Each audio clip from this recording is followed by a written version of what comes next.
Nessa aula nós vamos falar sobre o RAT. O que é o RAT? É um risco ambiental do trabalho. É uma contribuição que vem na guia de INSS aí, que as empresas pagam para custear, para ajudar o governo a custear os afastamentos por acidente de trabalho e por auxílio-doença. Então, quando o empregado ele se afasta a partir do 16º dia, o governo assume esse pagamento dele. Então, essa contribuição, ela vem na folha, no imposto que as empresas pagam para ajudar o governo com essas despesas. Ele pode ser composto por 3 alíquotas, 1, 2 e 3. 1% vai ser o risco mínimo, 2% o risco médio e 3% vai ser o risco grave. Como é que eu faço para descobrir qual que é o RAT que eu tenho que informar na folha de pagamento, lá no sistema, para contribuir corretamente, Bom, primeiro você tem que saber que o RAT, ele é de acordo com o CNAE da empresa. Então, existe um decreto que lá nesse decreto tem todas as alíquotas de acordo com o CNAE. Então, qual é o primeiro passo? O primeiro passo é você descobrir qual é o CNAE, qual é a atividade preponderante da empresa.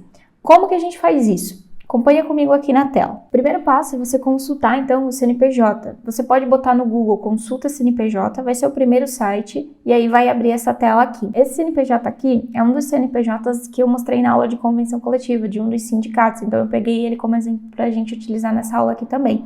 E aí, o que você vai fazer? Vai colocar o CNPJ, vai marcar aqui que você é um humano e vai clicar em consultar. Depois disso, vai aparecer isso aqui, que é o cartão CNPJ. Quando alguém te pedir um cartão CNPJ da empresa, você pode extrair nesse site aqui, imprime ele, salva em PDF, que vai ser esse documento aqui, que você consegue imprimir. Aqui nesse comprovante do CNPJ, vai estar informado o nome da empresa, o CNPJ, o endereço e qual é a atividade principal, que vai ser esse aqui, Código de Descrição da Atividade Econômica Principal, que é o CNAE. Nesse caso do sindicato, é esse código aqui, 94.20.100, atividades de organizações sindicais. Descobrir qual é o CNPJ, qual é o meu CNAE, como é que eu faço para saber qual é a alíquota RAT dessa atividade. Você vai pesquisar no Google, decreto 10.410 de 2020, que é o decreto atualizado. Anteriormente era o decreto 6.957, que trazia, mas foi alterado algumas regulamentações aí da Previdência Social e tá nesse decreto aí que saiu em 2020, então é o mais recente. Aí pode selecionar, tanto faz um dos dois, esse aqui é do site oficial do Gov e vai ter aqui também do Planalto, os dois são confiáveis. Vou pegar esse aqui do Gov, que é esse documento aqui que sai no Diário Oficial sempre que é publicado, Tendo isso aqui, é oficial, tá? E aí, como é que você vai fazer? Você vai rolar para baixo, é um decreto bem grande, e aqui no final ele vai ter a tabela com os CNAEs, Mas para não ter que ficar procurando um por um, é só dar um Ctrl F e você pesquisa ali o CNAE do sindicato, Nesse caso aqui é do sindicato, mas vai ser o CNAE da empresa que você estiver pesquisando no cartão CNPJ. E aí, você vai achar que, esse aqui é o 94.21, ele é atividades e organizações sindicais, e o percentual é 2. Então, significa que tem um risco médio a atividade dessa empresa. Tá? Então, vai ser 2 e vai trazer aqui. Eu quero pesquisar outro CNAE, se você tem, o CNPJ da sua empresa, outra coisa, e vai ter todas as atividades aqui nesse decreto. Você vai observar que tem algumas que tem 1, que tem algumas que tem 3, porque varia de acordo com o risco da empresa. Beleza, Descobrir qual é o RAT, o que eu faço com essa informação? Primeiro, você tem que saber que, para cálculo do INSS, existe o RAT ajustado. O que é o RAT ajustado? É a multiplicação do RAT pelo FAP. O FAP, nós vamos ver na próxima aula o que significa e você vai entender melhor. Mas, para calcular o RAT ajustado, você precisa fazer a multiplicação dessas duas contribuições, do RAT, que é essa alíquota até 3%, e do FAP. Por quê? Pode ser que, de acordo com o risco da empresa, ela diminua a contribuição. Então, o FAP ele serve para diminuir esse valor, para meio que valorizar a empresa por não ter acidentes. Se ela tem um grau mínimo de FAP, o RAT também pode diminuir.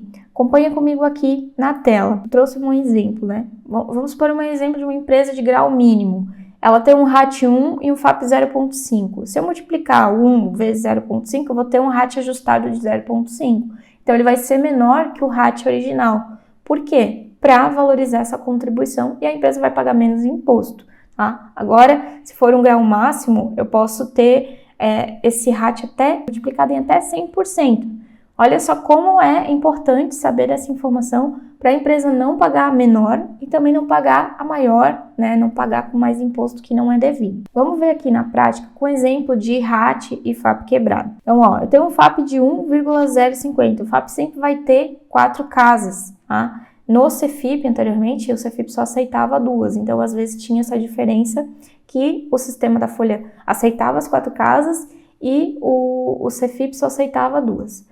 Mas agora com a questão do E-Social, com essas informações ajustadas, aí fica certinho. Então vamos por esse exemplo aqui, eu tenho 1,050 de FAP e 2 de RAT. Se eu multiplicar 1,050 por 2, eu vou ter um RAT ajustado de 2,1. Então veja, aumentou um pouquinho. Vamos pegar um outro exemplo aqui, um FAP de 0,5420 e um RAT de 3, né? Um exemplo, um risco grande. Aí eu tenho um RAT ajustado aqui, 0,5420 vezes 3, de 1,62. Então, veja, não vou contribuir com 3, eu vou contribuir com 1,62. Por isso que é obrigatório usar o RAT ajustado no cálculo da folha de pagamento. Geralmente, quando você parametriza o sistema, essa informação é colocada lá e já sai calculadinho certinho, né? Nos relatórios da folha, já o cálculo da folha de pagamento sai certinho, tá? Então, precisa ter esse conhecimento, essa atenção de saber que na folha de pagamento, para fins de cálculo de INSS, de contribuição desse RAT lá no relatório, vai estar saindo o RAT ajustado. Na próxima aula, nós vamos falar sobre o FAP, e aí você vai entender um pouquinho melhor também sobre essa outra contribuição aí que as empresas têm que pagar. Se você ficou com alguma dúvida sobre essa aula aqui do RAT, já sabe, deixa aqui no campo comentários que a gente está aqui para te ajudar. Te vejo daqui a pouquinho na nossa próxima aula.